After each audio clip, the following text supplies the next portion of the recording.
This project was inspired by two other projects. The first one is Ben Eater's 6502 computer. In fact, this is an emulation of his exact PC.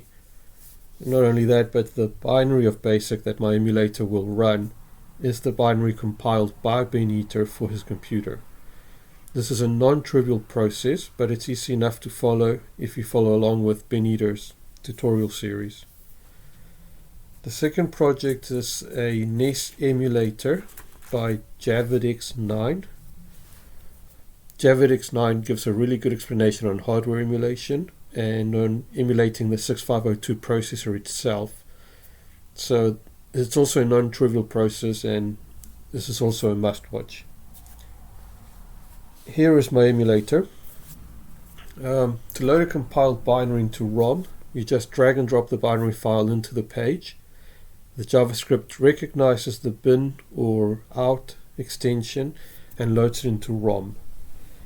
After resetting and starting the clock, BASIC will be running. I found a really great resource online for simple games and programs written for BASIC. These are text files with a .bas extension.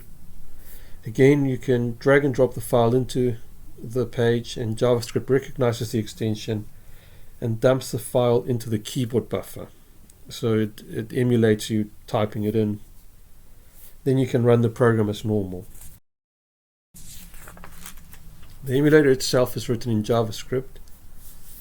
We can start by creating a simple HTML file and add some script tags.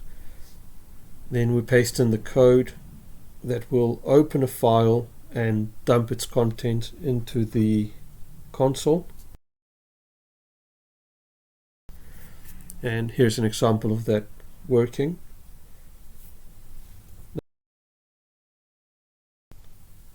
Now let's edit the script to open a file as a binary stream and to specifically look for binary files.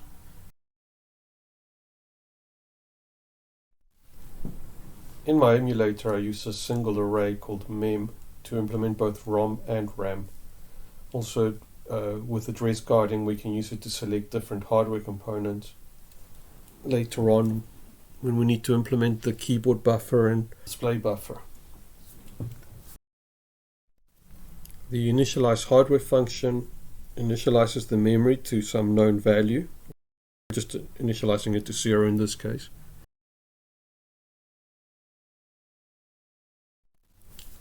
The memory write and memory read functions are needed because this is how we will capture when we're reading and writing to specific addresses. This will be important later on when we want to emulate hardware. The reset function is the first function which is really emulating the 6502. On reset, we read the contents of memory addresses FFFC and FFFD, and these will point to the reset vector. It is the address from which we want to start executing code. Next, we compile this program. This code and how to compile it is described in detail by Ben Eater.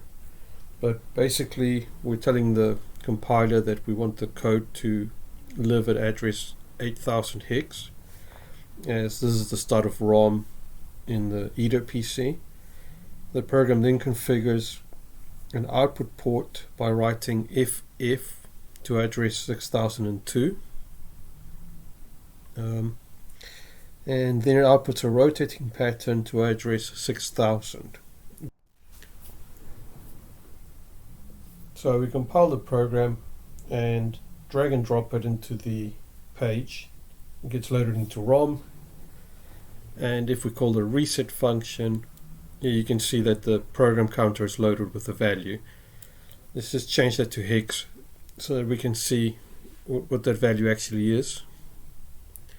And it's 8000 as expected. So what actually is an address 8000? If we have a look at what's in the ROM, let's change that to hex again.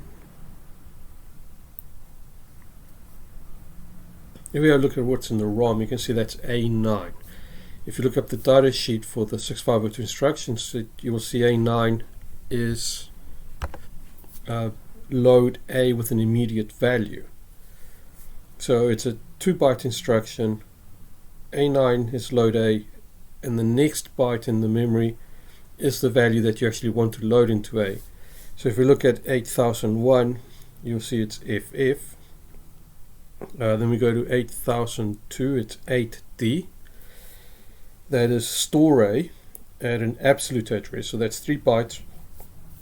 And if you look at the next 2 bytes,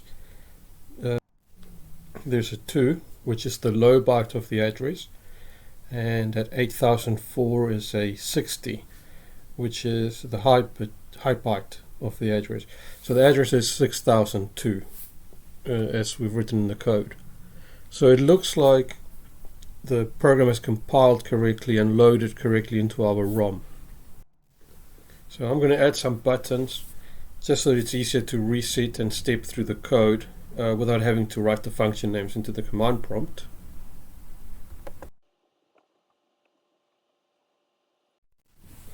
I'm using arrays to store my opcodes and my addressing mode. If you look at the 6502 data sheet, you will see that there's multiple versions of the same instructions. For example, load A. You might have a load A that works on an immediate value, or a load A that works on a absolute address or a relative address. So the instruction essentially performs the same function, but it's the addressing mode that determines where in memory that instruction is going to operate. Here I create a default addressing mode instruction as XXX. Unknown addressing modes will call this function, which does nothing essentially. And same for the opcodes, we will have a default function to capture illegal opcodes. So in the initialize hardware function, we can also initialize our addressing mode array and our opcode array to point to our default functions. In the step function, we want to execute an entire instruction. So that is fetching the instruction, any associated data that goes with that instruction, and executing it, one instruction at a time, every time we call step. Here in the instruction set for the 6502, we can see A9 is a load A instruction, and it uses 2 bytes and it uses immediate addressing mode. Also in the load A instruction, as well as in many other instructions, you have to set or clear the corresponding bit in the status register. If you want to implement a true implementation of the 6502, which you will need to do if you want to run basic, then you should be setting and clearing these flags. So our opcode A9 will point to the load A instruction, and correspondingly A9 also points to the immediate addressing mode. So implementing load A with immediate mode is not too difficult. Our program counter has already been incremented after reading the opcode, so we just store that in a new variable called am address, or we just addressing mode address, and in the load A instruction itself we call the corresponding addressing mode, in this case immediate, and we then read the content at that address and store it in A. If this seems complicated, then I do highly recommend that you watch JavaX9's video, as he details this and he explains this in a lot more detail. But let's see if this works. So we load our file into the emulator, and let's add a watch for the A register, and when we step through the code, there we can see that FF is loaded into A. And if we add a watch for our opcode, When we step into the next instruction, we can see that it is 8D, which is the store A instruction. In the instruction set, 8D is store A. It's 3 bytes long and it uses absolute addressing. In the store A instruction, we just need to call the addressing mode and then write the contents of A register to our addressing mode address.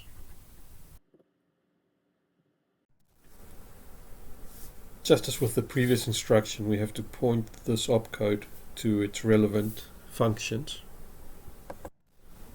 In absolute addressing mode, the next 2 bytes are the address. First we read in the least significant byte and then the most significant byte.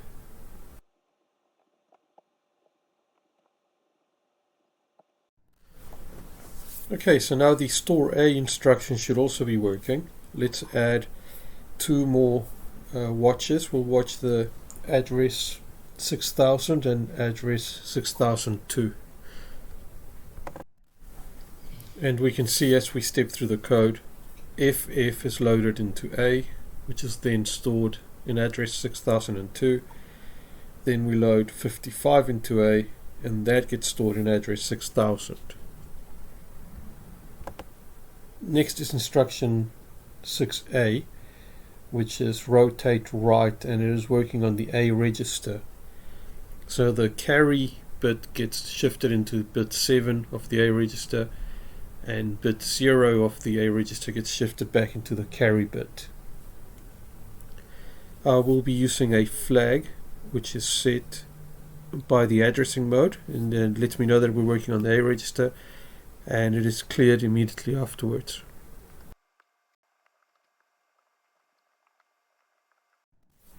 And instead of using the watch window, I'll just add a little message to the console. Every time we write to a memory address, I'll just print a message to show us what is being written to what address.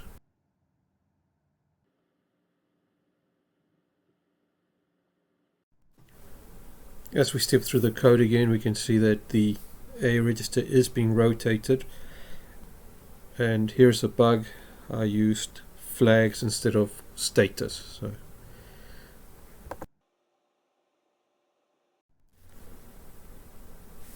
Finally, to implement the jump instruction, you can see that it's also using absolute addressing mode. Jump is very simple. We just make the program counter equal to the addressing mode address. So now we've implemented all the functions that we require for this piece of code to work. Stepping through the program, we can see that the rotated value of A is being written to the 6000 address.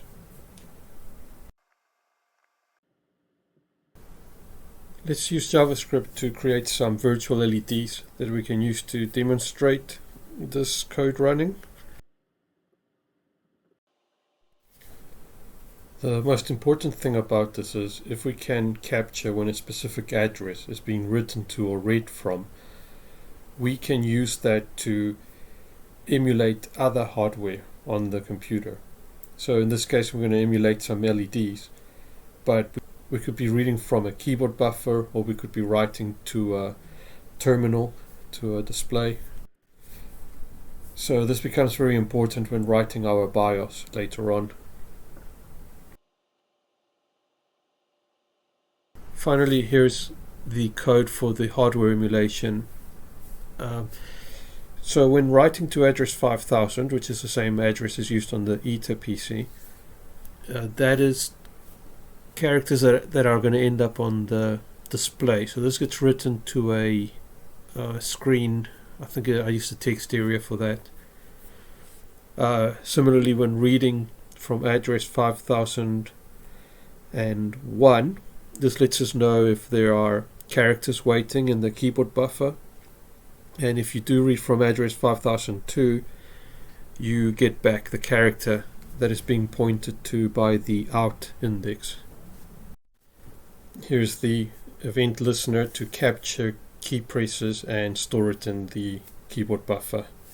So it stores it at index in buffer. Thank you for watching my video. If there's further interest, I will upload what I'm currently working on, which is trying to get pointers working on BASIC. The long-term goal is to get this emulator working on a Raspberry Pi Pico, and with pointers I'll be able to read and write from hardware ports. So yep, thank you for watching my video.